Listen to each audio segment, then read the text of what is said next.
વઘારેલા મમરા બનાવવા માટે મેં અહીંયા 300 ગ્રામ કોલ્હાપુરી મમરા લીધા છે। તેને સૌથી પહેલાં શેકી લઈશું। તો મમરાને આપણે આ રીતે શેકવાના છે। હવે ગેસની ફ્લેમ લો ટુ મીડિયમ રાખીશું અને શેકી લઈશું। 7 થી 8 મિનિટ જેવું થાય ત્યાં સુધી શેકવાના છે। તો 7 થી 8 મિનિટ જેવું થઈ ગયું છે અને મમરા પણ શેકાઈ ગયા છે।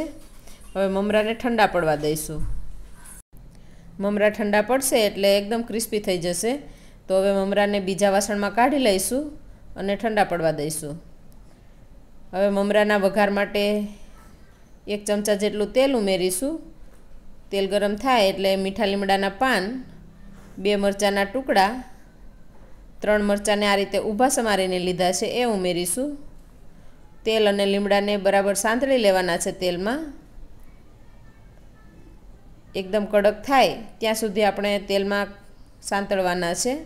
જો ઢીલા રહેશે મરચાં તો મમરા છે પોચા થઈ જશે, એટલે મરચાંને અને લીમડાને એકદમ ક્રિસ્પી થવા દેવાના છે આ રીતના।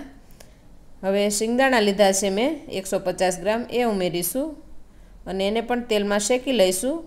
3-1 મિનિટ જેવું થઈ ગયું છે। હવે તેમાં 100 ગ્રામ જેટલી દાળિયાની દાળ ઉમેરીશું અને તેલમાં શેકી લઈશું। ક્રિસ્પી થાય ત્યાં સુધી આપણે શેકવાની છે।